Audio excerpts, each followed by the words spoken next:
welcome back. Let us quickly, I want to show you this clip just before we dive into all the details of this case. And if you were involved in any of these heinous crimes, I want you to know this: we are coming. You can expect a knock on your door because justice will be served. Looks like they're coming our way, the both of them. It's not to sell him ice.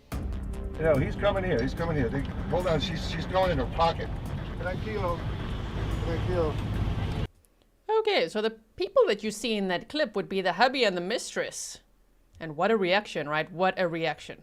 So here we go.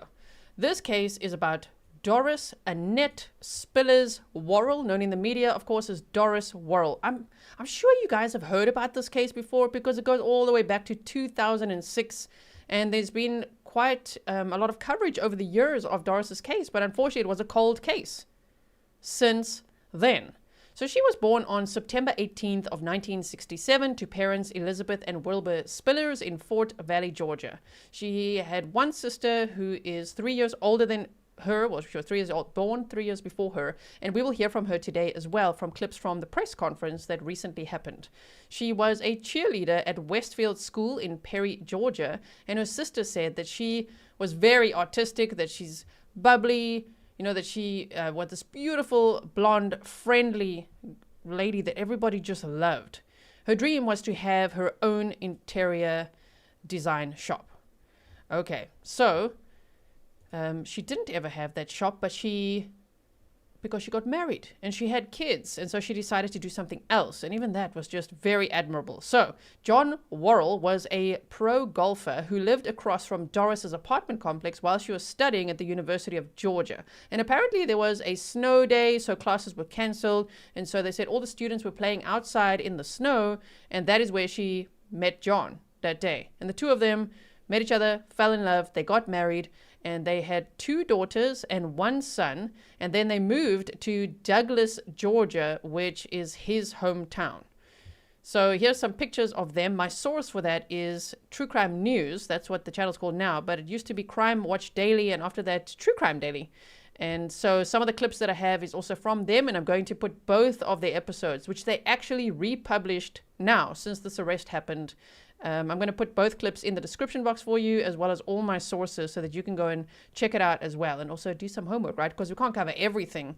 I can't show you all the clips ever made, right? Okay. So she decided, instead of opening her own interior design shop, especially after having kids, that she would become a teacher.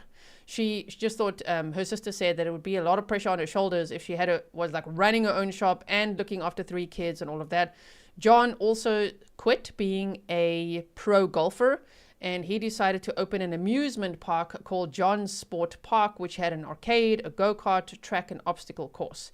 And at that point, Doris was teaching at Eastside School, and she was also a volunteer teacher at the Hope Center. So already just based on that, you can hear that she was warm, nurturing, loving, and loved being a mom. That's how her family and friends describe her, that she absolutely loved being a mom.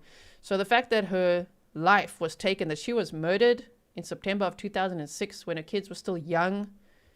Wow, not only did they lose their mom, but now, yeah, almost 20 years later, now their dad has been arrested and charged with their mom's murder. That must be a lot to deal with for the kids as well, right? Now, one Sunday at church, they met 15-year-old Paula Yarberry, an immigrant from Venezuela. That's spelled wrong, Venezuela, but Venezuela, who was homeless after being abandoned by her guardian aunt. I really wish I knew more about that story. Like, why did her guardian aunt abandon her? What does that even mean? But anyway, so she said she found herself homeless and on the church's doorsteps at age 15. So it's like the church took her in. And then when Doris and Jon met her, they offered her a place to stay. And so Paula eventually became their live-in nanny. So the pictures on the right-hand side, I have not blurred the faces of the children, which I normally would do because the children are all grown up now, of course, because this is 20 years later, almost 20. Susan says, I see where this is going. Yeah, hubby and the nanny. I know Live Doris, the nanny has now flipped. Well, we shall see. Let's not tell the whole story right now.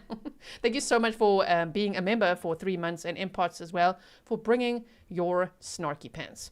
So yeah, here you can see, this is the nanny. Okay, the teenager who moved into the house slept on the couch for a bit and then eventually had her own room. And at the back there in the photo, she's also there. So it's like this family portrait, and she's part of it. She became part of the family.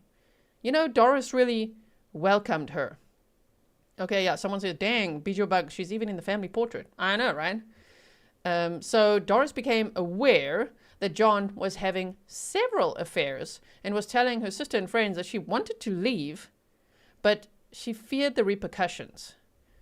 Oh dear. So maybe she feared, just like he apparently did, that she would lose her kids, or she just feared leaving him. I don't know what all that would mean or imply. I don't know if there was any DV in the relationship, but the fact that he's been charged with her murder, even though he's innocent till proven guilty, already says quite a bit, doesn't it?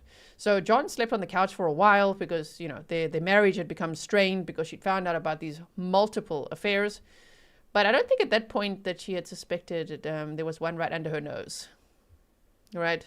And at that point, it wasn't confirmed either. Actually, it took a few years, so we're getting there. It is alleged that Jon feared that he would lose his children if they got divorced, and a motive for murder started to build. This is now what the prosecutors are saying now. Now, Doris said to her sister, if I go, they will have won. And you don't know what they'll do to me. That's a very interesting statement as well. It's very eerie because of what happened later, of course. At that point, Paula had been living with him for about 4 years. So I was trying to find out, wait. So she was 15 when she moved into the home with him. So how old was she when Doris was murdered? She was around 19, okay? So on Wednesday, September 20th of 2006, Jon had decided that he was going to close his amusement park, and he planned a deep clean of the facility. Now, people had said along the way, from what I'd read, that Jon and Paula, the nanny, had spent a lot of time at this amusement park together. You know, so it sounded like she was less of a nanny and more working there. I don't even know. But they spent a lot of time there together, and people started suspecting, whoa, are these two like hooking up, or what's going on here? Now, they went there on Wednesday, September 20th, and Doris' sister said that Doris had never been asked to go to this amusement park and help clean. Like, let's start scrubbing, you know, there's like obstacle courses and tubes and everything. Like, let's start scrubbing that. And she was like, okay. So the three of them went there, and they were gonna clean that day. Okay. So Jon, Doris, and Paolo were set to clean for the day. And then at 9:30 a.m., you know, because they get there, I don't know at what time they got there, but let's say 8 or 9. 9:30, Jon's like, okay, he's heading out to the hardware store. Between 9:40 and 11:15 a.m., it was reported that there was an armed robbery at this amusement park. Doris was fatally shot once in the head, and based on reports, shame, they said that they think that she put her hands up and behind her head because she had been shot through her one finger as well. So they think that she saw that she was about to be shot and tried to defend herself. It's just so sad. Law Nerd Papa, thank you so much for being a member for 15 months. So when Jon arrived back, he called 911, frantically saying that someone had shot his wife. Now, I've been trying to look for the 911 call. I don't have it yet. I haven't seen it anywhere else. But hopefully we can hear that at some point, especially, of course, that this will now be going to trial. We'll get there. But yeah, 19-year-old Paula. I was like, where was she? Because clearly it was Doris and the nanny cleaning this place, right? So where was the nanny? Oh, the nanny had crawled into one of those kiddie tunnels. Yeah, and she was just hiding there. And she didn't come out until Jon came to get her. Wow. Jasmine says, should have named the park Red Flags. Right? So, here's a picture that Crime Watch Daily, when they posted this, I think it was about 6 years ago, they said this was exclusive, never before seen footage and pictures of Jon. And the investigator said he was distraught. I mean, he ramped up all the drama. And so did this one. This is the nanny being carried out. Look at this guy's face. He's like, what the hell is going on here? Right? But they appeared to be very distressed. Okay, but the plot thickens, of course. The plot thickens. So I'm not trying to be snarky at them for people who don't yet get the picture. Just wait. So Paula told the police that after Jon left for the hardware store, there was a knock on the door which Doris went to answer. Then she heard a gunshot and she decided to hide. But she was like apparently in a whole other section of this amusement park, and Doris was in the section where whoever came to knock knew where to knock, right? Now, Paula was taken into custody when police realized that she was an illegal immigrant whose paperwork had not been completed since age 5. See, it takes me back to the first question, like, wait. Who was her guardian aunt, and what do you mean she abandoned her? And then at age 15, she's on the church's doorsteps in Georgia, homeless. Like, what is going on? Yeah. Okay, you guys are saying what I was thinking. K Watermelon says, oh, the dramatics. And Avocado Toast says, overacting. Yeah, and the Oscars go to, says Karen Holly. Yeah, those are some dramatic looking pictures. Okay, so that's the picture of the nanny. So then she told police, this nanny, that she knew more about Doris's murder. But then when they pressed her for answers, she just wouldn't tell them anything. Imagine how frustrating it is. I know more, but I can't say anything. Like, my word. Oh dear. So she was deported to Venezuela. And John and the kids, they moved to Fernandina Beach, Florida. Yeah, okay, so she's deported back to Venezuela. He decides, you know what? I'm getting too much heat in my own neighborhood. People are looking at me funny. They're giving me the side eye, okay? Even after I dramatically cried like that. So I'm going to pack up all the kids and let's just move to Florida. And off they went. I mean, I really feel for the kids. I mean, this must be, in hindsight, also very confusing to try to process, right? Now, on March 13th of 2008, 2 men were arrested. Glidden Humberto Rodriguez, 39, and Brandon Eugene Cage, 20. They were arrested and charged with conspiracy to commit the murder of Doris Worrell. Rodriguez was employed at John's Sport Park. Oh, okay, and had many meals with Doris and John. So Doris's sister said she can't actually believe that these 2 were initially arrested and charged with conspiracy to commit murder, because she's like, but Doris was so nice to them, so welcoming. What do you mean? Like, what did these 2 do, right? Okay, so those 2 were arrested in 2008. Remember that Doris was killed in September of 2006. Investigators were hoping that those 2 that they arrested would either turn on each other or turn on whoever they needed to turn on, and that they would give them information that would help them solve Doris's case. But they did not. And the charges were dropped because they didn't have enough evidence to actually prosecute them. So, shame. Doris's family also thought, oh, okay, here we have some arrests. Still trying to understand, like, what do you mean? Like, who are these people? And then they dropped the charges. And then Doris's case went cold for almost 20 years. So, John then had the family dog euthanized. And he suddenly, they said in the middle of the day, moved to Costa Rica. Like, he pulled the kids out of school in the middle of their classes after having the dog euthanized and said, we're getting out of here. We're going straight to Costa Rica. That is when investigators were like, that guy is the prime suspect. And they named him as such. I didn't find press conferences, but I hear there was a document that they were talking about Paula being a flight risk and all of that. And then they deported her. In that document, they said that the husband is the prime suspect. So people got their hands on that as well. Let me actually see what the wording was. It said, Curry signed a letter, I'm reading from the other screen, that he sent to an unnamed subject in Atlanta asking that Yarberry not be released from ICE custody. There, buried in a stack of papers related to Yarberry's immigration hearings and three shocking sentences.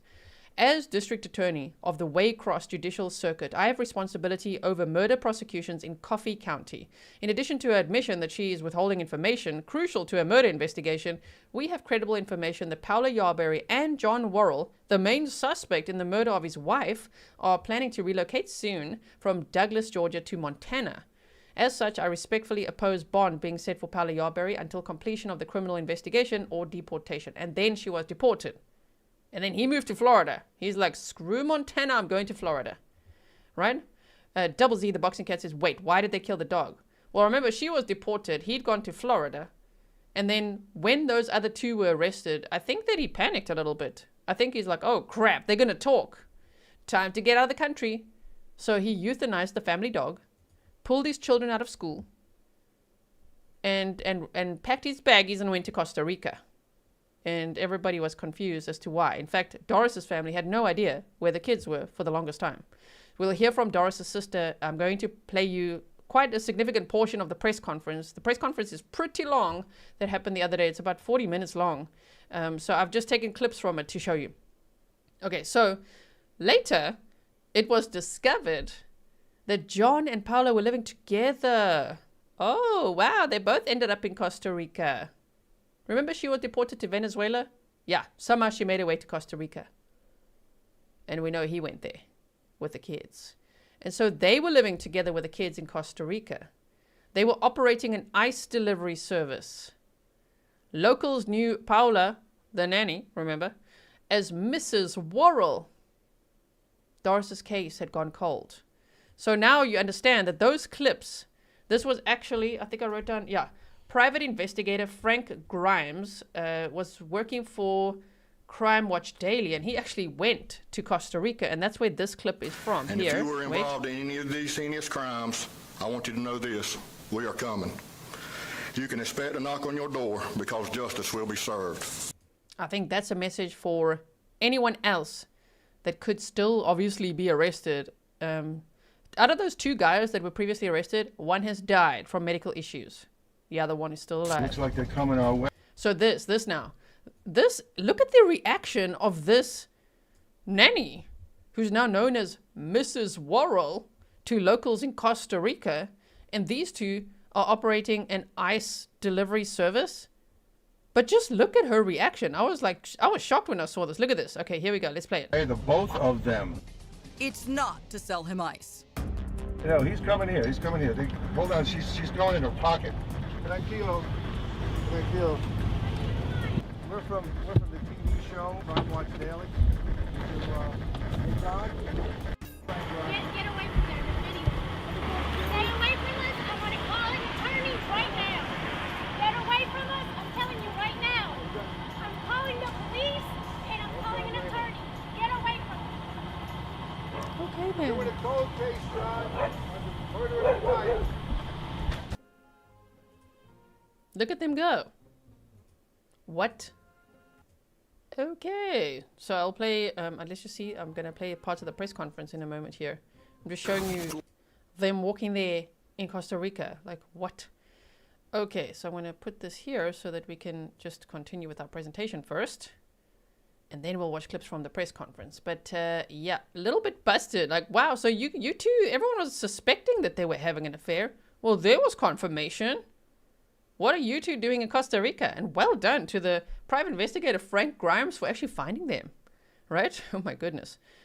Okay, so Doris's case had gone cold, but those two were found in Costa Rica. And so investigators just waited and waited. While it seemed like it was, you know, a cold case and there was little hope in what was happening. They were keeping an eye on those two.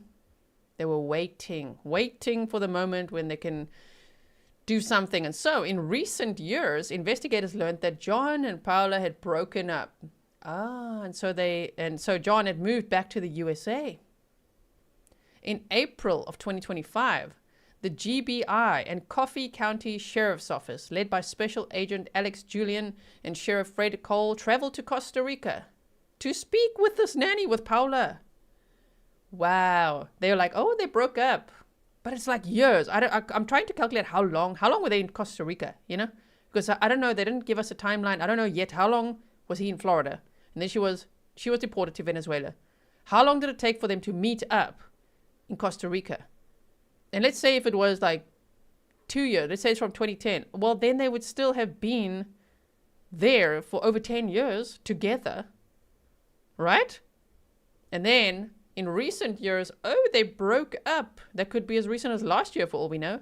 And so they went out there and they decided to speak to Paula to see, you know, are you going to throw him under the bus now? Huh? And she did. She actually did.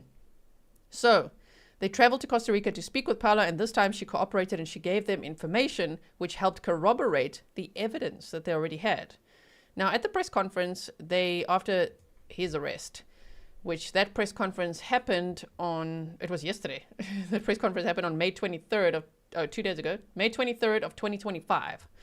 At that press conference, they were asked, the media asked, wait, is Paula, was she given immunity? And they couldn't really answer that question. To me, that means she was. I think she's going to be given immunity in exchange for testifying against him. So, yeah, someone says, her nature girl, the scorned woman. A little bit, huh? Woo, that nanny turned on him. So he betrayed his wife, like, majorly, even just by cheating on her. And now he's allegedly, well, he allegedly murdered her or had her murdered. He's been charged with all sorts of things, which you'll see now. Wow, and then that nanny turned on him. In that way, I say good for her. But obviously, all these years, people have wondered, well, what else did she know? Did she also plan it with him? Did she want to be with him? Was she part of it? I don't know. But if she's going to testify against him, I think it will help the case. Now, on May 20th of 2025, in fact, it was the evening they said of something, of May 19th. So, but officially May 20th of 2025, Jon Worrell was arrested in Maryville, Missouri. This guy really travels around, huh? He gets around. Like, he's like, okay, I'm moving to Montana. Nope, going to Florida. Off to Costa Rica. Then he goes to Maryland. So he was arrested, they said, without incident. He was charged with malice murder, felony murder, aggravated battery, and conspiracy to commit murder. He was extradited and is now in the Coffee County Jail, held on no bond. He had his first court appearance on Friday, May 23rd, and does not yet have an attorney, but he says that he plans to hire one. It's interesting that right now he doesn't have an attorney. That tells me he let his guard down, because initially, after the dramatics that we saw earlier, when he was crying like that when he found out, oh my word, my wife was shot. Yeah, all of that, and then the nanny's being carried out. There he lawyered up soon after he spoke to the police. So all those years, they struggled to actually even talk to him. They said he was cooperative at first, but they're not. Okay, but then he had an attorney. So when did you drop the attorney? You thought you were in the clear, huh? 19 years later, almost 20 years later. Yeah, you are. You are arrested. And look at him. Oh my goodness, there's the mugshot. Okay, so many questions remain in Doris's case, like who pulled the trigger? Who shot Doris? Now, will there be more arrests? I think so, because he's charged with conspiracy to commit murder, and that would mean you conspired with somebody. One of the two men previously arrested has since died from medical issues. That's Rodriguez, the one who worked at that amusement park as well. And the other was released from prison in May of 2025 after serving a sentence for an unrelated aggravated assault charge. Will he get arrested? Does Paula have immunity? Will she testify against Jon Worrell at his trial? We are yet to see. We are yet to see. Stormy Jane says, yay for no bond. Pili Pernil says, well, thank you so much for your sticker. I really appreciate that. Okay, Connie said the kids are in college and 2 of them witnessed him being arrested. Please pray for the kids. That is true as well. That is true. They are in college. Yeah, 2 of them did indeed. So thinking of them, this must be absolutely devastating. Okay, so now we can continue on with these clips from the press conference. So what I'm going to be showing you from this is just the beginning, the special agent speaking, then a little clip from Sheriff Cole I had showed you already, and also Doris's sister speaking. And I will link the full press conference for you to go and check out. And I really would recommend that you would. Please go watch it. It's really a great press conference. It's just too long to play now. We'll be here forever if I play the whole thing. So let's just watch these clips. I'd like to start by stealing a quote from a former president. Sometimes slow, steady effort is rewarded with justice that arrives like a thunderbolt. Today, that slow, steady justice and that thunderbolt is to announce the arrest of Jon Worrell for the murder of his then wife, Doris Worrell. I'd like to just try to tell you a little bit about my little sister, since she has not been here for nearly 20 years. She was my one and only sibling, born just after I turned 3 years old. And a funny story that some of you have heard before was when my aunts brought me home and let me watch her lying in her crib. I said, how long are we going to keep her? And Mama said, forever. And when she became my forever friend, I meant we were true and forever. And she was my baby sister, and I was going to take care of her. Shame. So this is Doris's sister. Now, from the press conference, They shared the whole timeline and story and everything that I just told you, okay? So you're not missing out on anything there, but it's delivered very well. That's why I'd say watch it. But if we watch the whole thing, you're just going to hear things on repeat. So I wanted to show you Doris's sister's part of this press conference because she tells us a lot about Doris and shame. I really feel for her as well. This was her only sibling, and what a horrifying way to lose her, right? Okay. We were very close through all of our lives. That doesn't mean we didn't have some sibling arguments, probably about clothes and the sharing of who's got which shirt and who's got which pair of pants, but nothing more than a little squabble here and there. I think that makes even better siblings. But I was the brunette. I was the one focused on serious things and learning about business and how it worked. She was the blonde. She was the cute one, the artsy one, the gymnastic one. Some of my cousins are sitting out in the audience, and they can attest that during her first years, she walked on her head more than she walked on her hands, and stood on her head more than she walked on her feet. She could draw anything. I could hand her a picture or say, hey, can you draw me a picture of that flower that we saw a little while ago? She'd just whip it right out. I'm like, how do you do that? How do you have a talent and I don't? But just wonderful. Another talent was she loved children.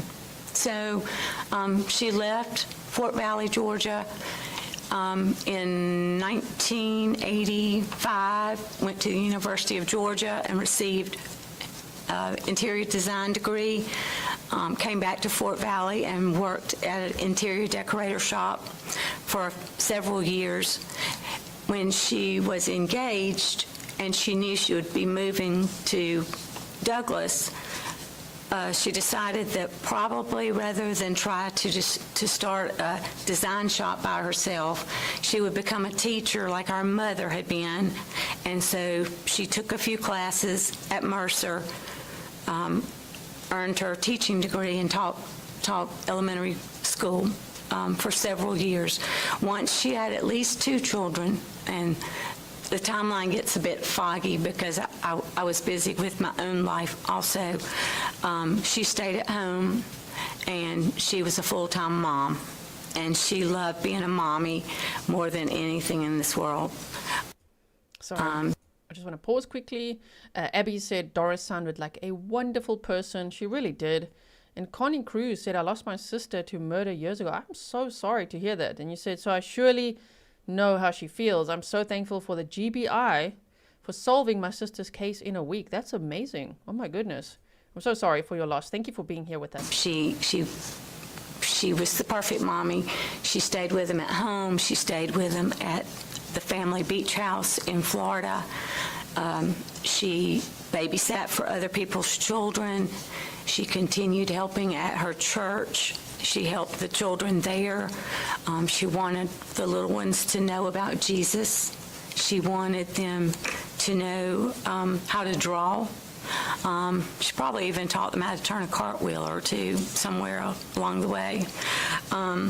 But we were very close. We spoke every day on the phone, and the last time I spoke to her was the day before she was murdered.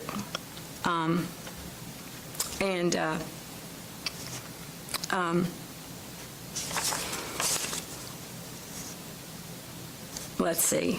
I think I jotted down what I wanted to say, and I covered it mostly. Shame, this poor sister. And she has had interviews along the way. Crime Watch Daily also interviewed her in their episode as well, which they've re-aired recently. That was a 23-minute one. It's called A Family of Secrets, and I'm going to link that in the description box for you afterwards. So I guess what I'm really saying is you have homework. You got to watch the full press conference and then go and watch that True Crime Daily one as well after this at some point. It's well worth it, right? She was a very kind person. Sometimes she was too kind for her own good. a great example is when she offered Paula a place to stay. Paula did not have a place to stay. She was by herself. She was about 14 or 15 years old, and my sister said, "Sure, you can stay on our sofa." Well, the nights on the sofa grew longer. She stayed longer. I don't know the total time that she stayed without looking it up. But her being kind is ultimately what caused her death. So, Isn't that so incredibly sad? Doris was so kind. She offered a homeless teenager a place to live for free. Come and live with us. We'll take care of you. And then, you know what? You want to be our nanny?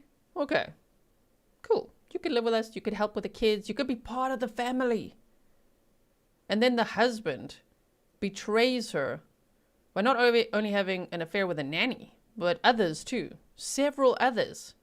And then when divorce is potentially looming, and the husband, according to the prosecutors, they allege that he was afraid he's going to lose his kids. And I know, we're all wondering, aren't we? Was there a life insurance policy on Doris? Because if there was, oh my goodness, then he would maybe calculate, I would get life insurance, I'd keep my kids, and I'd have my girlfriend. Cool. Oh my word, that just makes me so mad, because if you think of the victim in this case, Doris, who was only 39 years old when she was murdered, and a mother of 3 young kids at the time, she was just being kind. And she was betrayed in the worst way and lured to an amusement park to basically like scrub the floors that day, which she never had been asked by her husband to do that before. She's like, why do you want me to go there? He's like, the 3 of us, we're going to deep clean today. Shame. I hate that about her. But she left with her the legacy of a Proverbs 31 woman. You know, she's clothed in strength and dignity, and she speaks wisely.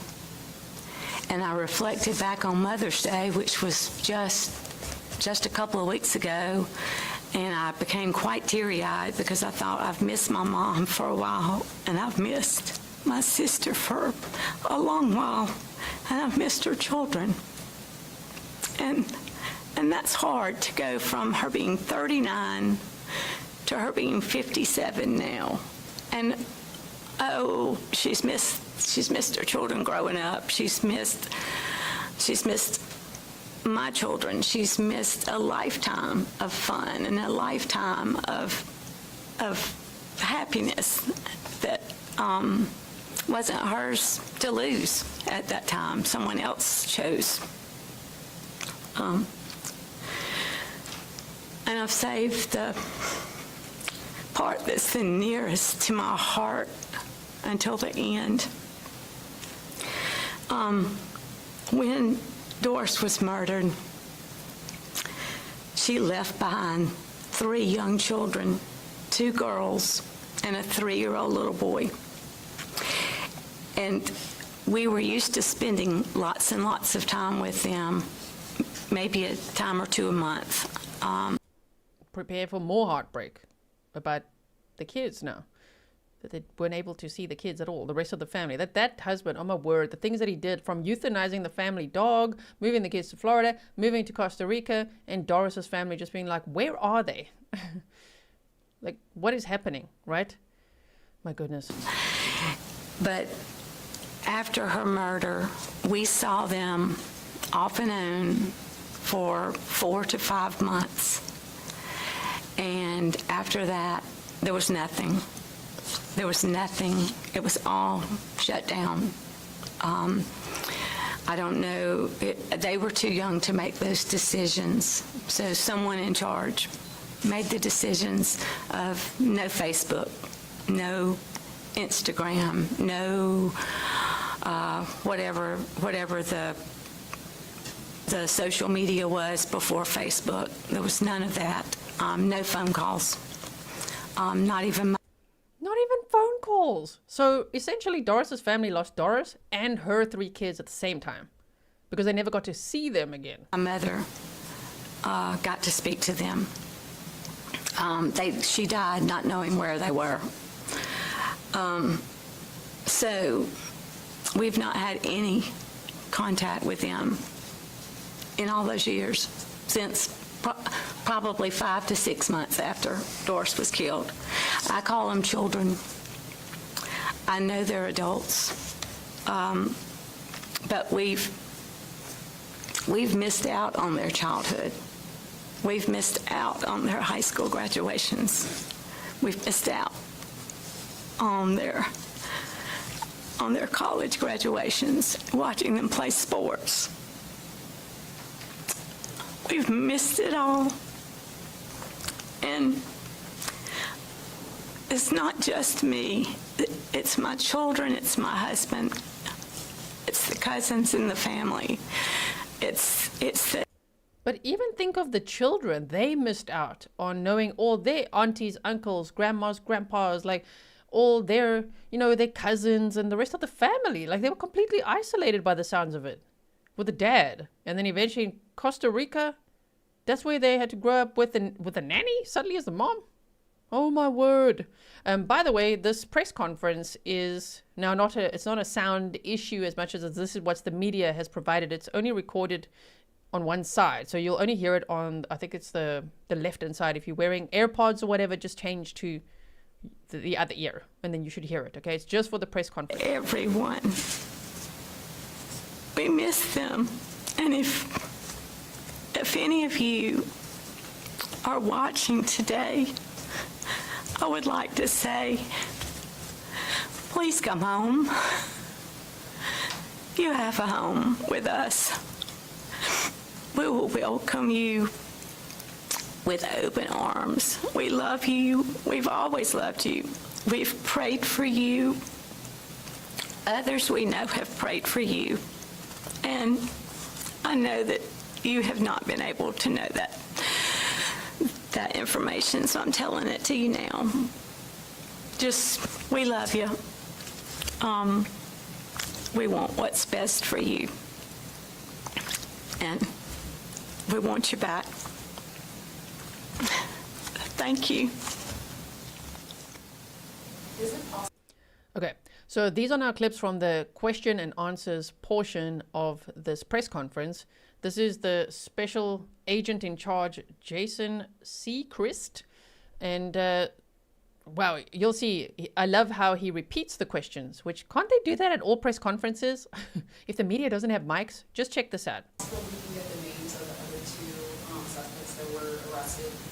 I mentioned them earlier. Yeah, Glidden Rodriguez and Brandon Cage. Yes, ma'am. Did John and Paula have children together? The question was, did John and Paula have children together? Not to our knowledge, no, ma'am.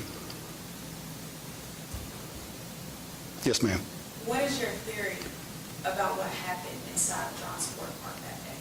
I want to refrain from providing theories or hypotheticals at this point. We are investigating. These are motives and things that have occurred that we will discuss with the district attorney's office as we prepare for prosecution. Okay, well then, is Paula a person of interest or a suspect?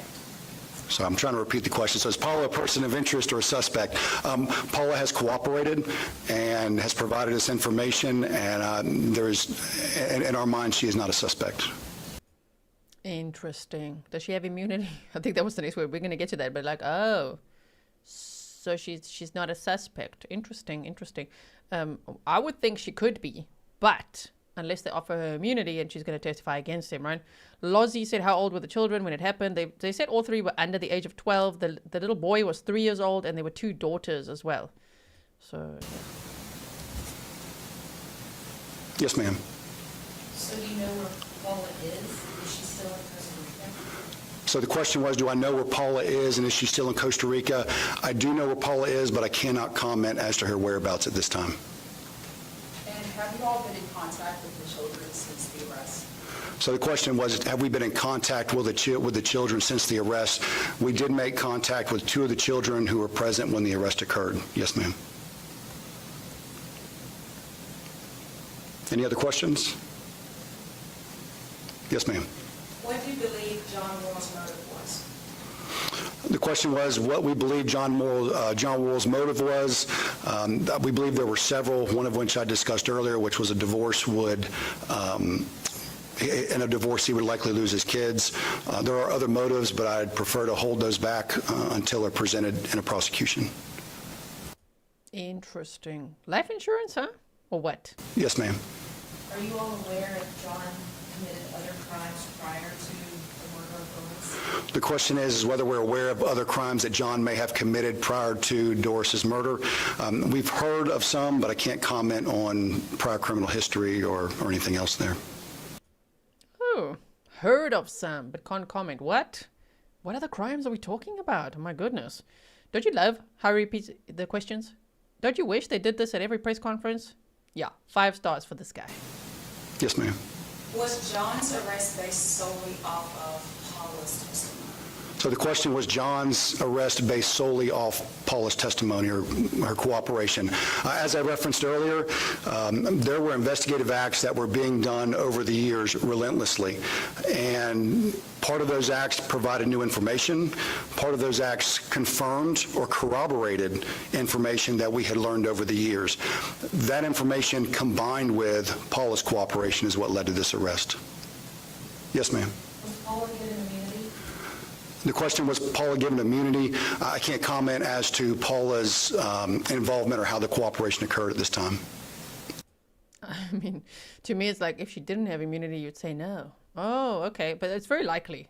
Yes, ma'am. In earlier reports of the case, a murder weapon was never retrieved. Were you all able to, are you getting closer to that, or was it never retrieved from that? Yeah, so the question is the firearm that was used in the murder, if we were able to recover it. I can't speak to physical evidence at this time. That will all be presented during the prosecution. Yes, ma'am. Ever since Jon has been arrested, has he made any statements or pleaded innocence, or is he cooperating? The question is, has Jon cooperated or provided any statements since his arrest? Jon has not provided a statement since his arrest. Yes, ma'am. Are there any pending court dates moving forward, and what's the next steps in the legal process? So the question is there any pending court dates scheduled, and what's the next step in the process? There are no court dates to my knowledge set. He just made it back to Coffee County last night, late last night at that, and so there's been nothing that I know that's been added to the court calendar. As far as upcoming or any other upcoming court procedures, really the next step is for us to get a case filed to the district attorney's office so that we can present it to a grand jury. Okay, and now I want to quickly show you when he was actually extradited, because remember he was arrested in Missouri after him and the nanny had broken up and he'd moved back to the USA. They found him in Missouri. Okay, so they had to extradite him to Coffee County. What a cool county, yeah? Coffee County. Okay, and here he arrives. 49. If there's a call back to that address, make sure I get this first thing. 21 Beach Street.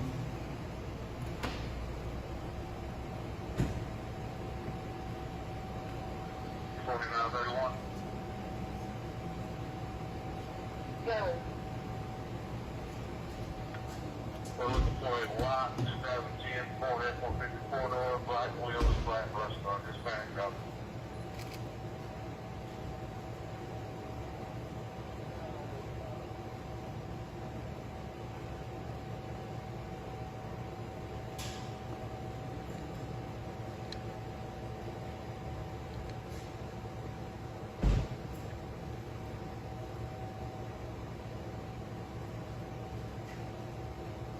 Here he comes. The press was ready for him, huh? This is him here.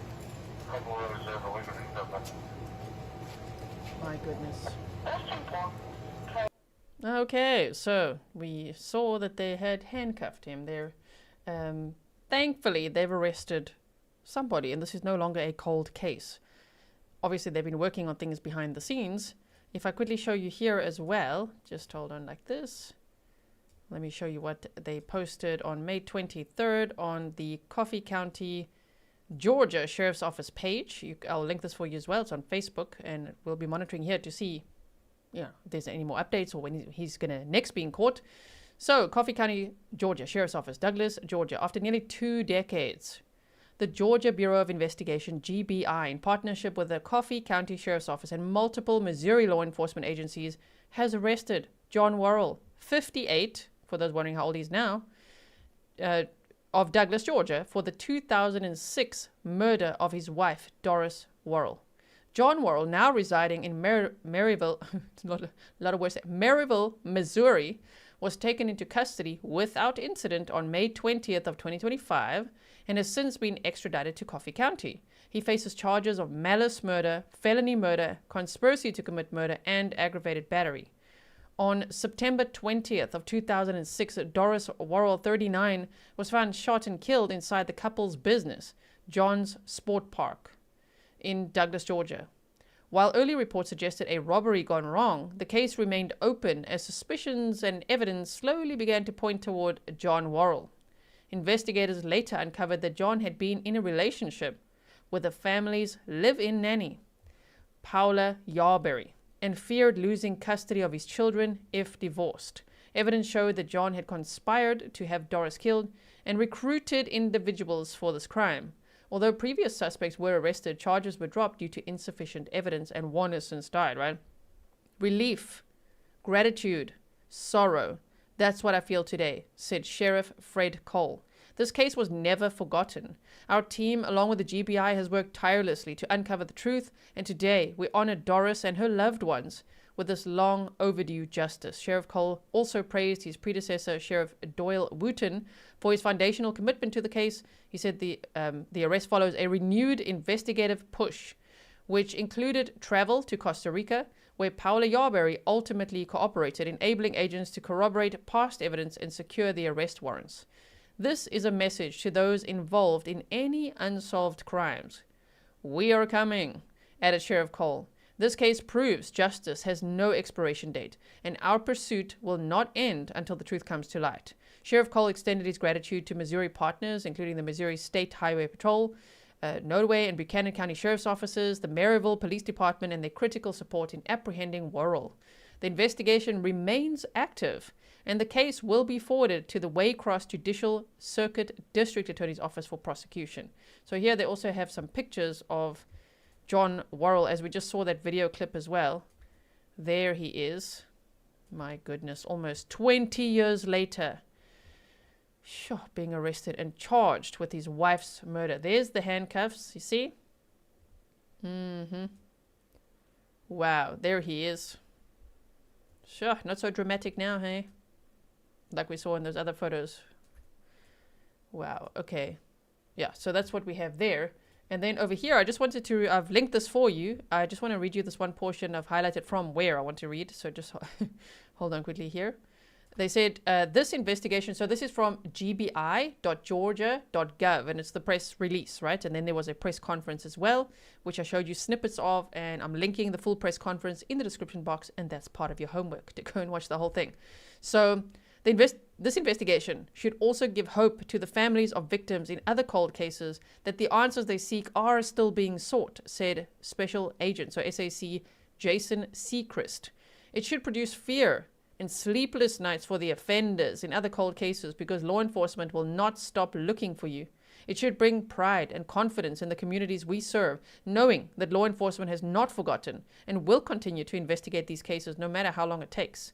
I want to be clear. This case has never been forgotten. So even though in the public's eye it was considered a cold case, and it was because there were no leads during all this time, although behind the scenes, investigators were looking at that Jon Worrell sitting in Costa Rica with the nanny, calling her Mrs. Worrell, and his kids were there too. Can you imagine? Someone said earlier, Anne said, imagine the lies that he's told the kids. Can you imagine? This must be so confusing for them.